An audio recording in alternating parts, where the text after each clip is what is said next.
All right, thank you so much for commenting on my post and for requesting the PDF document. Now, as you can see on my screen, we have it here.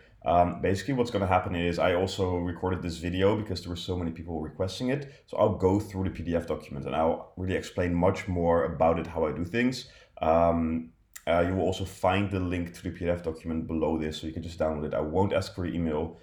It's nothing like that. It's just, I appreciate everyone for being active and commenting. And yeah, this is basically a PDF document which comes from my old Facebook group where I would have a call like this with a document like this every single week. And yeah, I just thought I'd share this one. So how to get high ticket clients, finding them, landing them, and also basically retaining them, because that's also different from, from lower ticket clients. So yeah, let's go into it. So first things first, the 5 stages of your company, right? What I always used to do is I always had a little quote for every part. So a startup is a company that is confused about one, what its product is, two, who its customers are, and three, how to make money. Now, I want to go through the 5 stages of a company really fast because that matters when you speak to corporate businesses, to big companies, to get 5-figure a month retainers, because they just won't work with anyone straight away. So the 5 stages, right? That's what we have here. So we have the seed and development. As you can see, it's the beginning. You're not very mature yet. It's not complex yet, your business. Then we go to the startup phase, the growth phase, expansion and maturity. Now we'll go through all the phases in the next page, right? So first one, seed and development. As you can see, low complexity, low maturity. You just got your business idea, right? You're gathering knowledge and you're ready to go. It's really the beginning. You're super excited. You just want to go. It's not complex yet because it's you. You want to start. And then we move from there into the startup phase where we actually start the business, right? We launch the company, but now adaptability is key. And with that, I mean, you're gonna find things that you haven't thought of yet, right? Things are gonna happen that, with all your preparation in the seed and development might just be a bit different. So you're gonna have to be able to adapt a bit. And also in the startup phase, we're gonna start getting our first client. Then we go to growth and establishment, right? We've been around for a while, and now we're regularly getting new clients, and we're starting getting recurring revenue, and things start to become predictable. In the startup phase, it's still not predictable. We don't know how much we're going to make next month, right? Growth and establishment is when we start, having a predictable revenue. And right now, our main challenge is to be delegating and to be dividing our time, right? We can't keep doing everything ourselves. What do we have to delegate? Where should we spend our time?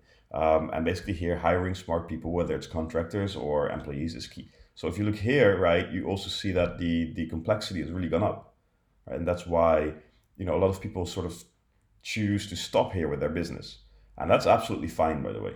You don't have to go all the way, right, to expansion and maturity, where we'll go in a second. Maybe you like a small company, right? So the startup phase is something you want to go through. You have to go through. You want to skip, and then at the growth phase, that's basically where you can say, okay, I have quite some clients. I have a small team. I'm really happy there. Nothing wrong with that.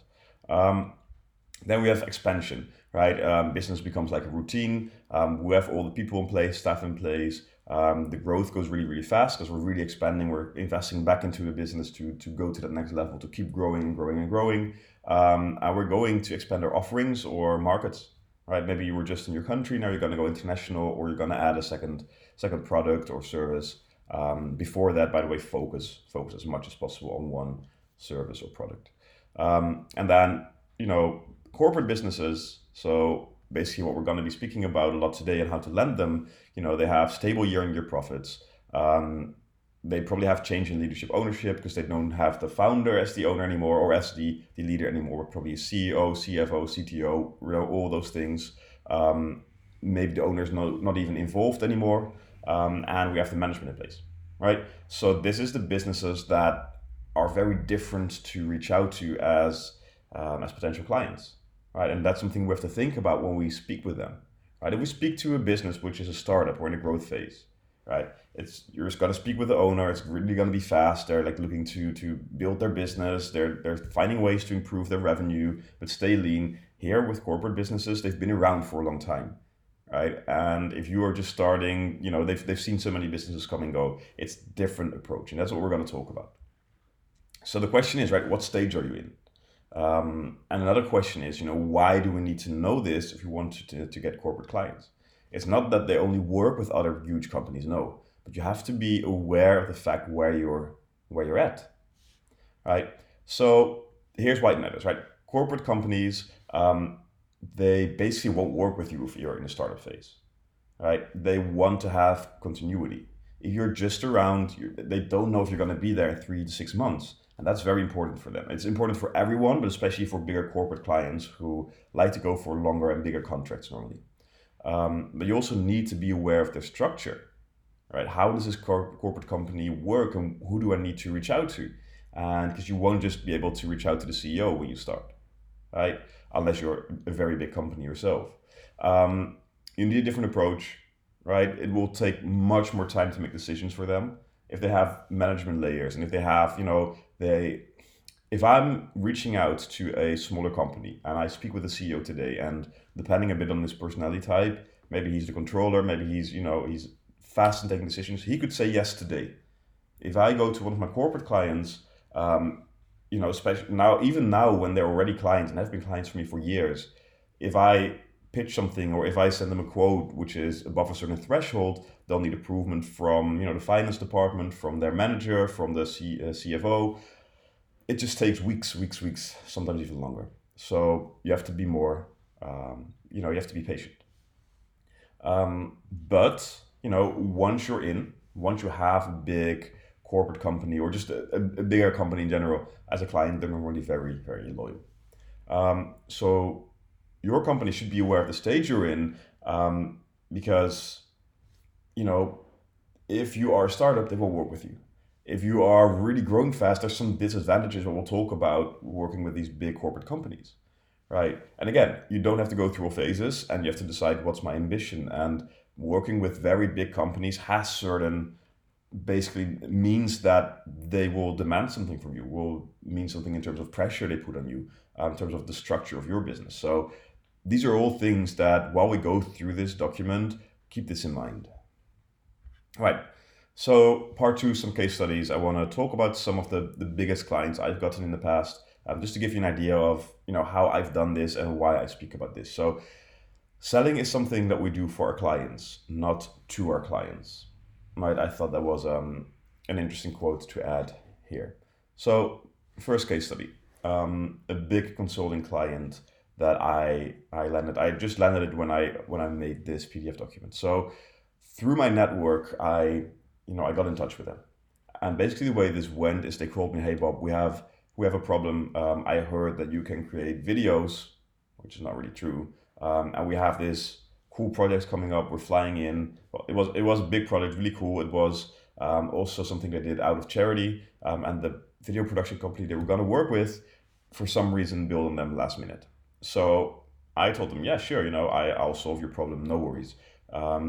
And that's basically what I did because I knew this company was really big, right? Over 1,000 employees.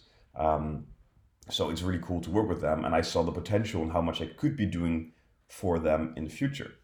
So sure, I'll create a documentary for you, not knowing that how to do this because I never made videos. I don't know how to make documentaries.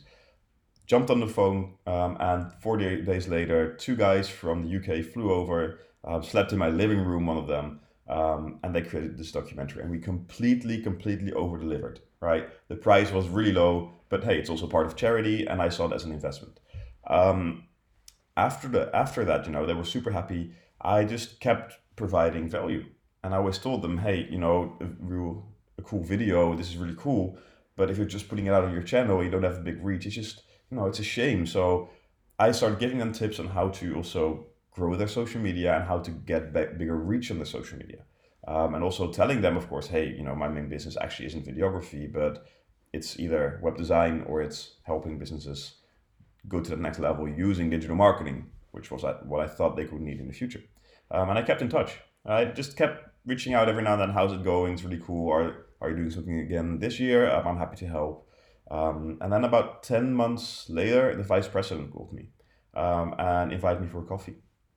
And I went there and I went really, really well prepared because, this was the chance I'd been waiting for. This is what I had been planning all along for 10 months. And if you go to a meeting unprepared, it's bad. If you go to a meeting with a big company with the vice president and you ask stupid questions, you better just forget everything, right? So super well prepared, and I landed a 6 months consulting project with them, right? And it was a huge project because it was basically about 4 hours every single week for 6 months. Um, and they thanked me for wanting to work with them to really help them. So there you see, you don't always have to start with this huge project, right? It is all about over delivering, keeping in touch, and knowing where you want to go in the future. And don't push, provide value, show that you are there. It just takes time with these companies. All right. Then a second case study for one of my web development clients. They do 6 figures a year with me. They have been doing so for a number of years right now. And they're actually a corporate company from my city. And they're super, super loyal to their suppliers. And the problem was they had a supplier. And again, they were really loyal. So it was so hard. I couldn't even get, my foot through the door for a coffee, even though they're literally like 500 meters away from my office. So I did a lot of research, right, on who are the decision makers, what do they like, right? I checked on Facebook, I checked on LinkedIn, where do they hang out? So is there a place that I can just casually get in touch with them? Is there a place that I can meet them outside of trying to get a meeting with them because for some reason I can't, right? Maybe they like football and go to the same club as I go to. Maybe they're anything that I could find out about the important people I wanted to meet. I started doing research. And then I saw there was this conference in Germany that they were attending.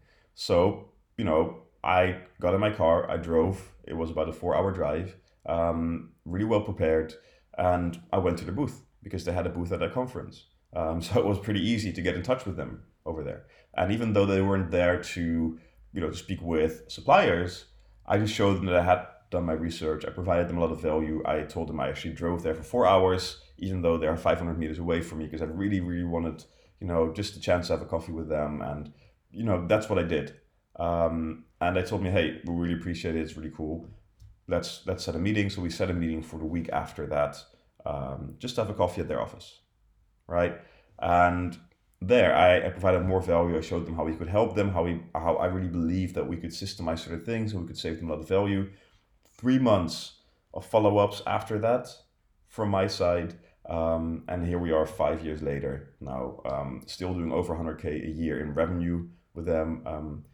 Their CFO actually comes over for coffee like twice a month because he likes our coffee better than the coffee in their office. And they're super loyal, super happy. I was at their New Year's speech this year, and the CFO came up to me and said, "Well, let me know if we ever have to spend more money with you. Basically, do we give you enough work because we really want you to, to stay as a company, and we want you to be a happy client because we really want to be really want to be working with you guys." So that's again very different approach. If you do your normal sales, low ticket, you just call 20 companies, and if it's no, it's a no. Right here, I saw the potential. I knew it, so I had to do more research, and I had to put in the time to get there. So those are just 2 case studies to show different approaches to get high ticket clients. So what can we learn from this, right? We must change our approach. It is a longer process, right? It can take months and months and months. You must really do your proper research. You have to show that you want to work with them. I have another company, and it's another client, one of the biggest companies in Holland. And they basically told me, like, at one of the meetings that I had with them, trying to get them as a client, do you want to be able to put our logo on your website? Right? That's what you want, right? You want to be able to show that we think you're good enough to work with us. So, I mean, they're also known as sort of an arrogant company. You can probably tell by that remark. But it's true, right? They understand the power that they have, because I've gotten more clients because I told them, well, this is, for example, something we do for the company name is Wolters Kluwer, which has, I think, about 10K employees in total. So I spoke with different companies in the same niche, and I said, wow, if you're good enough for them, then you must be good enough for us. Literally what they told me. So yeah, it's also good to show that it would be so cool to work with you. Provide value, network, have patience, have a CRM, and have alliance partners. We'll go into those a bit later. Especially CRM system is very important here when it comes to retaining the bigger clients as well. Right. Third part, so the changing of the approach, right? If you do what you did, you get what you got. Very true, non-quote, and especially here, it's just a different approach, different way of doing business than it is with smaller ticket clients. So here's how you could do your approach, right? You draw up a list of potential clients, you research your first target, you get personal, you provide value, and you are patient, right?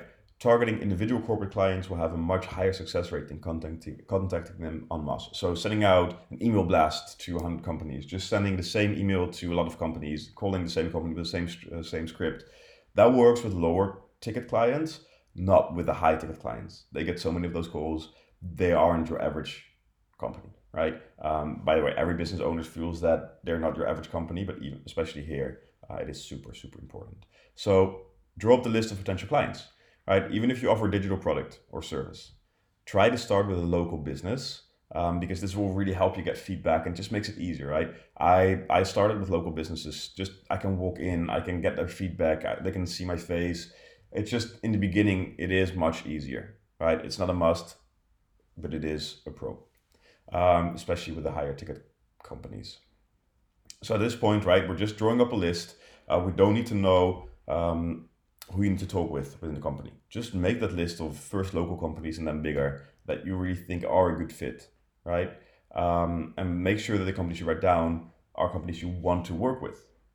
And keep in mind, we're doing high ticket sales, so it is quality over quantity. Don't write down every random company. No, look at the companies where you really feel like you can provide a lot of value, or your product or service can provide a lot of value. They would be interested and you would want to work with them. Really go for quality, because it's going to take a lot of time to reach out. So if you just do a shit ton of companies, you're going to be wasting a lot of time. So then we're going to research our first target. So we want to check their website, right, for any useful information, which will help you sell, right? Maybe there's something which I wrote here in the annual report for strategic objectives. Depending on what you offer, could be very interesting. I sometimes check for corporates, the annual report, and I see they put 50K aside for building a new website. Well, that's great. So I know they have the budget, so I know what I can pitch them. Maybe they have a sort of marketing budget in there, so you know that there's room there. You find out how your product or service can help them achieve their objectives. The objectives might be on their website, it might be in their report, or you're going to have to do some more research. And you're going to find out how your product or service can help them solve a problem or save money, right? That's what we really want to prepare. Then we get personal. Corporations are huge, but they still consist of individuals, right? Individual people who make decisions. So who do you need to contact within the company, right? On their website, press release, Twitter, LinkedIn, you can find whoever you need to contact. Is there a way you can get a face-to-face introduction? Do you have any shared connections? Is that person attending any conference or speaking somewhere? And if so, go there. Are they active on Twitter? And is that something that you do? You might be able to retweet. So after you've done one of these things, you've been in touch, and hopefully it's a warm connection, follow up with a phone call providing value. Make sure that they remember you. That's very important here as well. By the way, a lot of these things, of course, also work with smaller companies, but especially with the huge corporate companies, this can be very, very important. And this is an important one. Don't offer a product or service that will make the job of your contact obsolete. All right, that can happen in corporates. And if that's the case, skip on level and go higher up the tree. Because if I'm going to pitch to you, hey, with the service, you don't no longer have to do this, and you think, well, that's my job. You're not going to promote my services to your bosses, right? So that's a pretty important point. So provide value, number 4. So your objective is not necessarily to lend them now, right? If you can, sure. But you want them to hire you as soon as they need your service. Again, can be now, doesn't have to be. Not preparing, asking stupid questions is insulting and destroys your question. If you ask them like, oh, so what exactly do you do? Okay, well, you're wasting my time, go away. I do the same, right? If people ask me questions, they could easily have found out about me on my website or on anywhere, right? I'm like, okay, if you don't have interest, if you don't want to do a bit of research, then why should I spend time on you? Again, every company, but especially here, just don't. And don't be scared providing value. They won't start doing it themselves.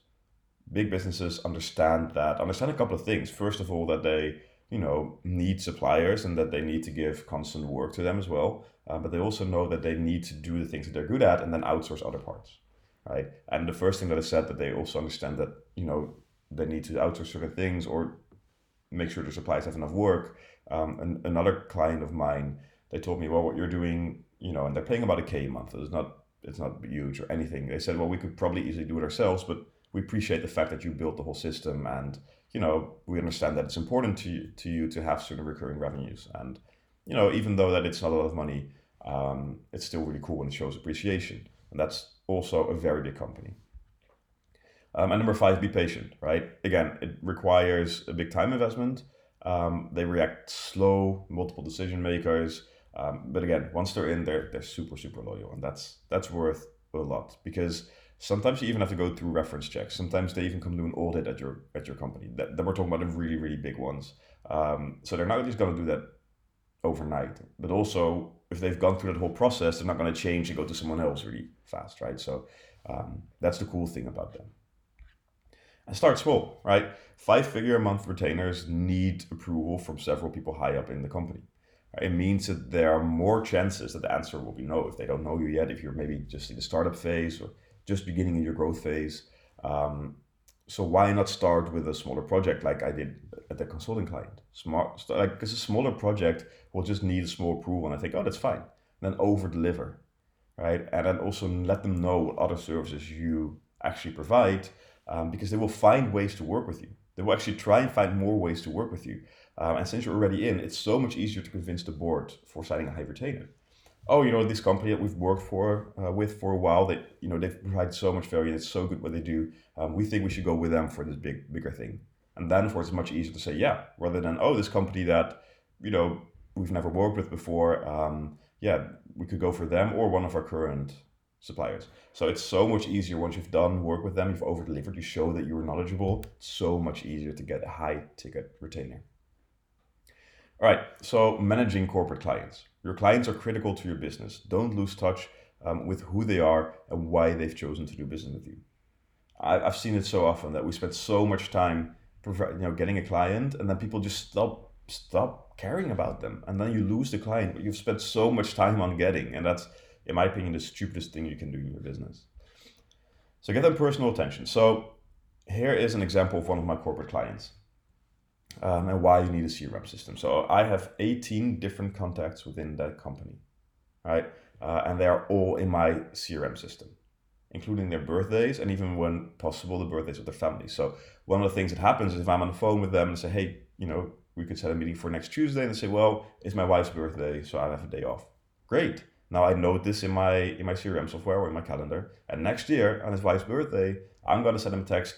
Happy birthday to your wife. I hope you enjoy your day. Have a great day. If they say something about their kids, maybe, my kid's birthday, or he's gonna go to high school or whatever. Anything that I find out, I put there, and that shows I care, and that builds. Because if you become friends with them, or they feel like you're a friend, it's so hard to fire a friend, right? And what I do is every decision maker, I try to meet at least twice a year, just to catch up. Is there anything happening in your business? Is what we've been going through or happening? Just because we want to have that top of mind awareness. And all non-decision makers, just 4 times a year, I just give them a call. Right? Is there anything I can help you with? It's fine to ask if it's a client of yours and it's a big company. So also we evaluate every single project, right? And we both admit what we could have done better. I actively ask them if there's any new projects coming up. I mean, that's fine, right? I also need to make my planning. They receive yearly Christmas cards from my whole team. And basically what I try to do is I try to keep top of mind awareness the whole time. So it took me about 2 years to get them as a client. So I'm not going to let them drop me, right? Don't get comfortable. Stay proactive at this at all times. And all right, change your process. So don't expect a corporate company to change for a small supplier. It's not going to happen.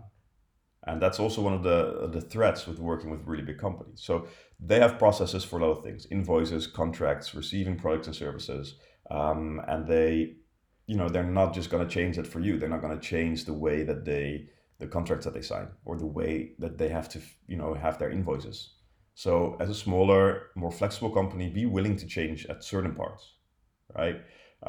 They may expect fast delivery and high volume. I'm willing to do this, and I'm have to expand and invest on that. So I would need a long-term contract in order to do this. They understand this, and that's fine. That's good for them as well. If they are looking for a bigger, longer relationship, they want you to stay around. So long-term contract gives you security and them as well. Um, and then be creative in seeing how you can keep most of your processes the same. But you have to be open to certain things. Again, invoicing, the way you deliver certain things, you may have to change it a bit. Maybe they want to have a monthly call and you normally don't do that. If it's a big client, fine, right? But again, know your boundaries. Corporate companies can put a lot of pressure on you and will test you and negotiate hard. So show that you're willing to change, but also show that you have your boundaries, and that will create respect. So at some point, sometimes you say, well, I'm sorry, I just can't do that because I'd be risking my business. Or, sorry, that's just something we really can't do. No, it's fine. And if they really want to push too much, well, okay, then I don't want to work with you. Fine. Always have that abundance mindset when you go to sales meetings. And keep balance. So about 4 years ago, I had 75% of my turnover, basically came from one corporate client. And they basically had power over me because I became dependent, right? So make sure that you give your old clients enough time and attention, because they were so much, they were throwing so much work at me that it was so easy for me to forget my other clients, which also happened. So if you drop me, making that, getting to that 75% because of that. So keep a healthy balance, your turnover. Always keep trying to find new clients and never ever get comfortable, and make sure that balance, it's so key.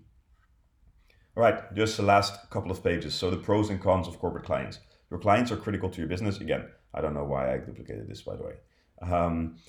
So yeah, pros and cons. Pros, right? Reputation. If you work with a big company, you have no trouble convincing smaller companies of your knowledge and ability to deliver good work. As I said with that other one, they said if you work with them, you must be good enough for us. They have huge budgets which they can spend, and they don't just twist over every dollar, right? Unless you're providing components for a physical product, for Apple, for example, then they will, right? But normally they're just so much easier. When I ever say, oh, that's 4 hours of additional work, oh yeah, it's fine, no worries, because they have such huge budgets normally. And then volume, right? They can be able to give you huge retainers and buy in high volume. And they can really, really help you bring your company to the next stage just by getting one client. The cons, right? They can put a lot of pressure on you to deliver fast and on their terms. So again, be willing to change, but hold your ground where needed. Make sure you don't become over dependent of any company, basically. They're typically loyal, but may be bought by third party, resulting in losing as a client. Just thought I'd mention here, I've had it once. One of my bigger companies was bought by, clients was bought by a French company. And then they decided all suppliers must now be French companies. So yeah, they dropped me. And if that would have been the 75% client, that would have been a problem. And cash flow, right? The bigger the company, the longer it takes them to pay. There's a very big company in Holland, and if you want to work with them, you have to sign a contract that they will pay you 90 days after you deliver your service or product. And that's insane. That's just a very basically free money for them, a free way to get more money. So, you have to understand the fact that the bigger they are, the slower they are with paying. So managing your cash flow is becoming very important. My smaller clients, they normally pay in like a couple of days. The bigger ones, well, with all of them right now, I have contracts, so it's 30 days, and then quite often I have to send them reminders after 30 days. So it's really cool to work with them, but just be aware of all these things. Change your approach. And yeah, that's basically it. If you have any questions, please let me know here in the comments. I'll be checking this. Also, if you like this type of content, make sure to also subscribe to my YouTube. This is on YouTube. Thought I'd mention there. And I am actually launching a new Facebook group, which will be every Monday night. All the information is on a website I put below. It will be Q&As. We can also go over some of the I have like 40 of these old sheets. If wanted in the group, I'd love to have you in. So everything is down below. Every Monday I'll go live for Q&A for an hour. You can ask me anything. I'll do daily check-ins in the Facebook group. So yeah, it would be amazing if you want to join. If not, I hope you really enjoyed this. I hope it's helpful. Any questions, leave it in the comment. And yeah, I hope you have an amazing day. I hope you get those clients.